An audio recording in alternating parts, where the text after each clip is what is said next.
తెలుగు కథ వింటారా ఛానల్ కు స్వాగతం. అనగనగా ఒక నవాబు. ఆ నవాబుకు ఒక కొడుకు కూతురు. కొడుకు చాలా సాహసి, మిన్నువిరిగి మీద పడ్డా జంకేవాడు కాదు. పేరు ఫిరోజిషా. కూతురు చక్కని చుక్క, పేరు జహనారా. ఆ నవాబు ప్రతి సంవత్సరం మహావైభవంగా పీర్ల పండగ చేసేవాడు. ఆ ఉత్సవాలు చూడ్డానికి దేశ దేశాల నుంచి రాజకుమారులు, కవులు, గాయకులు, శిల్పులు వచ్చేవాళ్లు. వచ్చి తమ తమ విద్యలను చూపి నవాబు వద్ద బహుమతులు పొందుతుండేవాళ్లు. ఒక ఏడు ఆ ఉత్సవాలకు ఓ ముసలి శిల్పి వచ్చాడు. ఇతర శిల్పులు ఆడే బొమ్మలు, పాడే బొమ్మలు, ఇంకా రకరకాల ప్రతిమలు తెస్తే ముసలి తాత ఒక కొయ్య బొమ్మ గుర్రాన్ని పట్టుకొచ్చాడు. తాతను చూడగానే మిగిలిన శిల్పులకు ఎక్కడ లేని నవ్వు వచ్చింది. ఈ గుర్రాన్ని నువ్వే చేసావా తాతయ్య అని అడిగాడు ఒక శిల్పి. భలే గుర్రం తాతయ్య, ఎంతకిస్తావు అని వెక్కిరించాడు మరొక శిల్పి. ఏమి గుర్రం అనుకున్నావురా, అది దేవతా గుర్రం అన్నాడు మరొక శిల్పి. వాళ్లతో నీకెందుకు గాని దీన్ని ఎంతకిస్తావు నిజంగా చెప్పు తాతయ్య అన్నాడు నవ్వకుండా మరొక శిల్పి. మీరు కొనలేరు, అలాగే మీ తండ్రులు కూడా కొనలేరు, ఎందుకొచ్చిన బాధ, పొండి పొండి అని కసిరాడు. నవాబు శిల్పులు తెచ్చిన బొమ్మలు చూచి మంచి వాటిని పుచ్చుకొని ఆయా శిల్పులకు తగిన బహుమానం ఇచ్చాడు. చివరికి ముసలితాత కొయ్యగుర్రం మిగిలింది. ఏమిటి దీని విశేషం అని అడిగాడు నవాబు. ప్రభు చిత్తగిస్తే మనవి చేస్తాను, ఇది వట్టి చూపుల గుర్రం కాదు, కీలు గుర్రం. ఇది కనుమూసి కను తెరిచే లోపల చుక్కలను చూపిస్తుంది, ఆకాశం అంతు కనుక్కొస్తుంది అని అన్నాడు. చప్, అంతా అబద్ధం, అలాంటిది భూలోకంలో ఉండదు అన్నాడు నవాబు. ప్రభు అనుగ్రహిస్తే ఇప్పుడే చూపిస్తాను అన్నాడా శిల్పి. ఇక్కడికి 10 కోసుల దూరంలో చందనపు పర్వతం ఉంది. దాని మీద మసీదుకు పక్కన ఖర్జూరపు చెట్టు ఉంది. పోయి ఆ చెట్టు ఆకు పట్టుకురా, చూస్తాను అన్నాడు నవాబు. ముసలి శిల్పి నవాబు అనుమతి పుచ్చుకుని గుర్రం ఎక్కి ఏదో బుడుపులాగా ఉన్న మీట నొక్కాడు. గుర్రం ఆగ మేఘాల మీద లేచింది. అది ఎప్పుడు వెళ్లి ఎప్పుడు వచ్చిందో ఎవరికీ తెలీదు. నవాబు తెప్పరిల్లి చూసేసరికి ఖర్జూరపు ఆకు పుచ్చుకుని శిల్పి ఎదురుగా నుంచున్నాడు. నవాబుకు ఎలాగైనా ఆ గుర్రాన్ని సంపాదించాలని అనిపించింది. నీకేం కావాలన్నా కోరి పుచ్చుకో, నాకు ఈ కీలు గుర్రం మాత్రం ఇవ్వు అన్నాడు. అయితే మీ కుమార్తెను నాకిచ్చి పెళ్లి చేయండి అన్నాడా శిల్పి. అంతా తెల్లబోయారు. శిల్పి 3 కాళ్ల ముసలి, అందులోనూ పగలు చూస్తే రాత్రి కలలోకి వస్తాడు. అలాంటి వాడికి చూస్తూ చూస్తూ చక్కని చుక్క 16 ఏళ్ల బాలను ఎలా ఇవ్వడం? నవాబు ఆలోచించసాగాడు. నవాబు కొడుకు ఫిరోజిషా అన్నాడు, నీవు గారడీ చేశావో లేక ఆ గుర్రానికే ఆ శక్తి ఉందో తెలీదు. అసలు ఇతరులు ఎక్కితే పోదేమో, నిజం తెలుసుకోకుండా ఎలా తీసుకోవడం, నేను పరీక్షిస్తా అని ఫిరోజిషా కీలుగుర్రం ఎక్కి మేటు నొక్కాడు. అది రివ్వున లేచి చూస్తుండగానే మబ్బుల్లోకి మాయమైంది.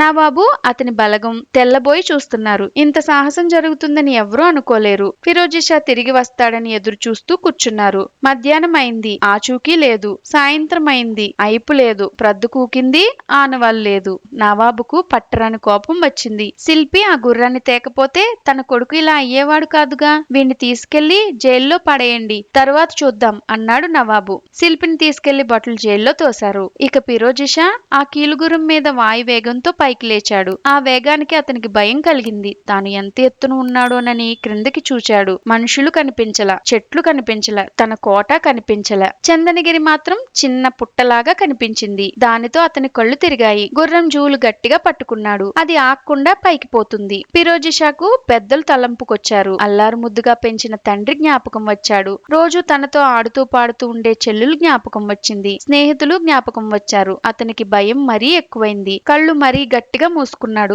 గుర్రం వాయువేగ మనోవేగంతో పోతూనే ఉంది. ఇలా కొంతసేపు పోగా పోగా ఫిరోజిషాకు జడుపు తగ్గింది. గుర్రాన్ని క్రిందకి దించటం ఎలాగాని ఆలోచించాడు. ఎక్కడో దానికి మరొక మీట ఉండి తీరాలి అనుకున్నాడు. జూల్లో వెతికాడు, కనిపించలా. జీను పక్కన ఉన్న చిలలు తిప్పి చూశాడు, లాభం లేకపోయింది. చివరకు విసిగెత్తి దాని 2 చెవులు పట్టుకున్నాడు. గుర్రం వేగం తగ్గి మెల్లగా క్రిందకు దిగసాగింది. అప్పటికి అతనికి ప్రాణాలు కుదుటపడ్డాయి. గుర్రపు చెవులు 2 ఇంకా గట్టిగా వెనకకు లాగాడు. చర్రున అది కిందకు దిగసాగింది. అలా దిగి చివరికి ఒక 7 అంతస్తుల మేడ మీద వాలింది. అప్పటికి బాగా పొద్దుపోయింది. పట్టణమంతా మాటు మణిగి ఉంది. ఫిరోజిషా మెట్లు దిగి 7వ అంతస్తు లోపలికి వెళ్ళాడు. అతనికి సంగీతం వినిపించింది. ఆ శబ్దాన్ని బట్టి వెళ్ళాడు. మరకత మాణిక్యాలతో దగదగా మెరుస్తూ ఉంది ఒక పెద్ద గది. లోపలికెళ్ళాడు. అక్కడ ఒక హంసతూలిక తల్పం మీద రాజకుమార్తె పడుకుని ఉన్నది. ఆమె చుట్టూ చెలికత్తులు పడుకుని నిద్రపోతున్నారు. ఫిరోజిష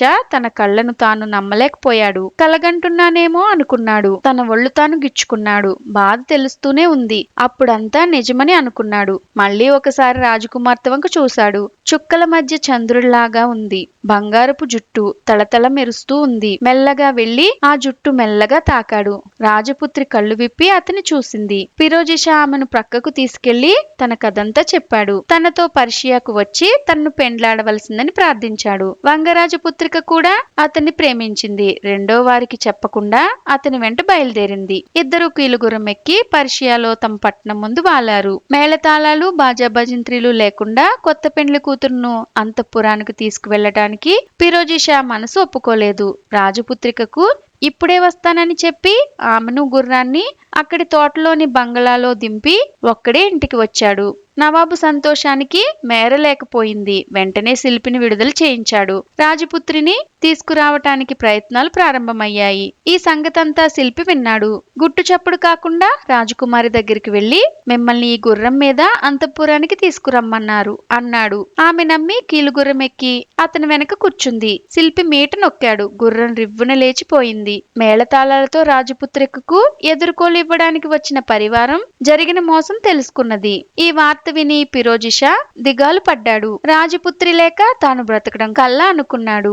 ఎలాగైనా ఆమెను తిరిగి తీసుకురావాలని కాలినడకన బయలుదేరాడు. శిల్పి ఎక్కిన గుర్రం పోయి గ్రీసు దేశంలో ఒక మైదానం మీద దిగింది. రాజకుమారి శిల్పి చేసిన మోసం తెలుసుకుని ఏడవసాగింది. ఆ ఏడుపు వేటకు వచ్చిన గ్రీసురాజు చెవుల పడ్డది. అతడు చప్పున వచ్చి జరిగిన మోసం రాజపుత్రి వల్ల విని శిల్పి తల నరికివేశాడు. గ్రీసు రాజుకు కూడా వంగరాజపుత్రిక మీద ప్రేమ ఏర్పడింది. ఇది ఏమాత్రం ఆమెకి ఇష్టం లేదు. రాజు బలాత్కారం నుంచి తప్పించుకోవడానికి పిచ్చెక్కిన దానిలా నటించసాగింది. దగ్గరకు వచ్చిన వాళ్ళను రక్కేది, పీకేది. రాజు ఎంతో చిన్నపోయాడు. ఆమె పిచ్చి కుదర్చడానికి ఎందరో వైద్యుల్ని పిలిపించాడు. ఎన్నో మందులు ఇప్పించాడు. లాభం లేకపోయింది. నిజమైన పిచ్చి అయితేగా అసలు కుదరడానికి. ఇక్కడ ఇలా జరుగుతూ ఉండగా అక్కడ పర్షియాలో కాలినడకన బయలుదేరిన ఫిరోజిషా ఊళ్ళు దాటాడు, ఊకలు దాటాడు. చీమలు దూరని చిటడివి, కాకులు దూరని కారడివి దాటాడు. ఎక్కడా తన రాజపుత్రిక జాడ తెలియలేదు. ఏరులు దాటాడు, నదులు దాటాడు, గట్టులెక్కాడు, మిట్టలెక్కాడు. చివరికి గ్రీసురాజు పట్టణం చేరుకున్నాడు.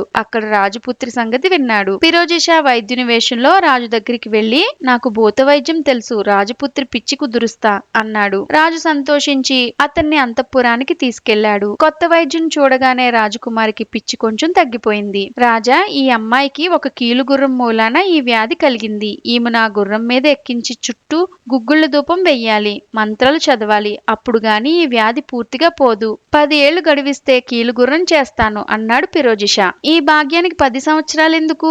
మన దగ్గర ఒక కీలుగుర్రం ఉన్నది, దానితో చికిత్స చెయ్యి అన్నాడు రాజు. ఫిరోజిషా పాచికి పారింది. రాజకుమారిని కీలుగుర్రం ఎక్కించి చుట్టూ దట్టంగా గుగ్గుళ్ళ ధూపం వేయించాడు. ఆ పొగతెరలో తాను కూడా కీలుగుర్రం పైకెక్కాడు. మేట నొక్కాడు. వాయు వేగంతో కీలుగుర్రం ఆకాశంలోకి ఎగిరిపోయింది. ఫిరోజిషా రాజకుమారితో క్షేమంగా ఇంటికి వచ్చి చేరాడు. వారిద్దరికీ వైభవంగా పెండ్లి జరిగింది. పెండ్లి నాటి రాత్రి రాకుమారి కీలుగుర్రాన్ని తగలబెట్టించింది. దానితో వాళ్ళ కష్టాలు తీరిపోయాయి. హాయిగా రాజ్యం ఏలుకుంటూ 100 ఏళ్లు బ్రతికారు.